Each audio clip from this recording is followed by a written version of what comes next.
Fala galera, beleza? Bem-vindos a mais um vídeo aqui no canal e hoje a gente está aqui pro Vini Responde #1, ou seja, o primeiro episódio de uma nova série. Aqui eu vou estar respondendo as perguntas mais frequentes no meu Instagram, @ViniciusPepenido, que vai estar aparecendo aqui na tela, para vocês aí de uma forma didática, simples e, como sempre, objetiva. Então hoje, no vídeo de hoje, a gente vai responder 4 perguntas, que são: o que eu acho do PEG Ratio, ou seja, PEG Ratio. A outra pergunta é se dá para montar uma carteira utilizando apenas o beta. A outra é se o número de ativos nacionais na sua carteira tem que ser o mesmo número de ativos internacionais. E por último, se eu invisto em renda fixa e como que é o meu investimento nessa classe. Então, vamos começar pela pergunta do PEG Ratio. Para quem não conhece, esse indicador ele é como se você pegasse o PL da empresa e adicionasse aí o crescimento dela. Como assim, Vinícius? Quando a gente está falando de investir em ações, a gente está falando de investir em empresas.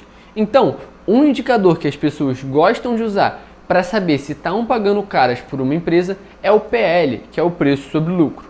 O PL mostra quantas vezes o lucro daquela empresa está sendo precificado naquela ação. Então, vamos supor que a ação custa R$10 e o lucro por ação é R$1. Ela tem um PL de 10 vezes, porque você está pagando 10 vezes o lucro daquela ação para ter o pedaço daquela empresa, fechou?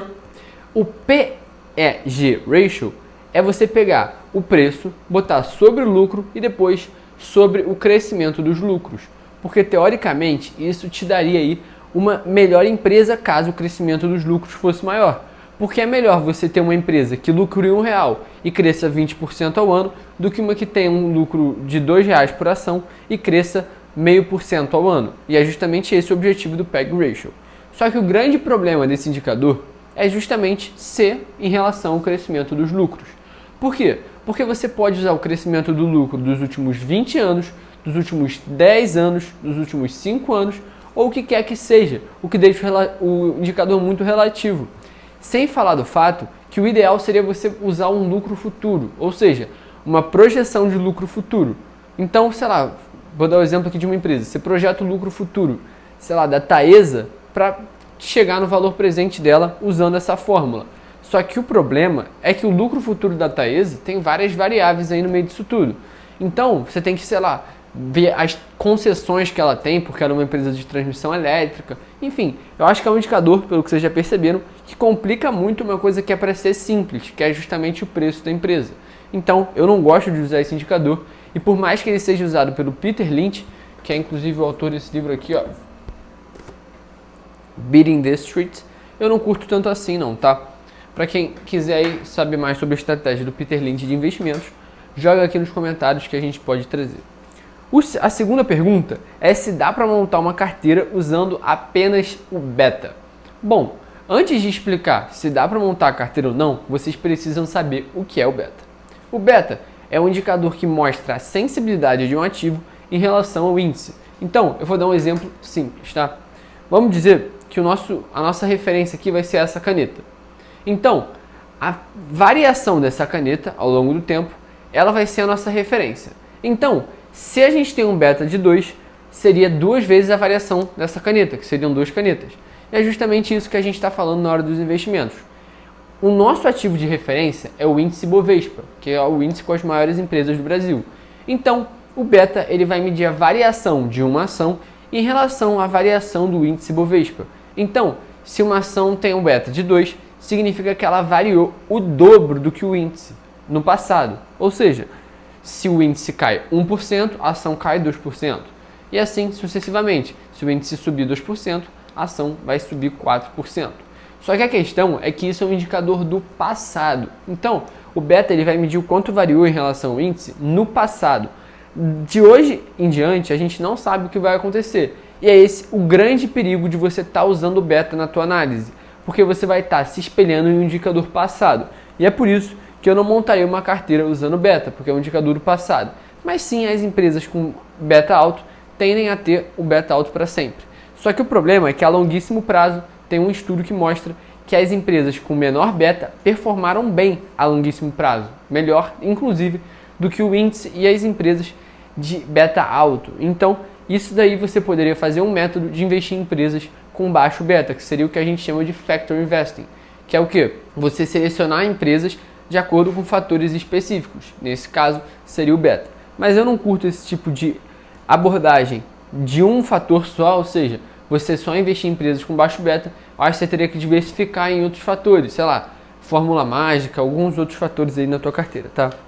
A terceira pergunta é: devo ter em carteira o mesmo número de ativos internacionais do que nacionais? Cara, não. Por quê? Presta atenção. Quando a gente está falando de investir no Brasil, a gente quer ser sócio de empresas brasileiras. E no exterior, não necessariamente você quer ter pedaços de empresas lá de fora. E não necessariamente aqui no Brasil você também quer ser sócio de empresas, tá? Estou só simplificando. Mas a questão é que quando a gente está falando de você investir no exterior, é mais uma questão de diversificação e também mudar um pouco do teu perfil de risco da carteira. Porque você não está diversificando só em dólar, por exemplo. Você está diversificando o risco país, o risco da moeda, o risco dos juros, enfim, uma série de fatores aí que a gente diversifica na hora de investir nos Estados Unidos, por exemplo.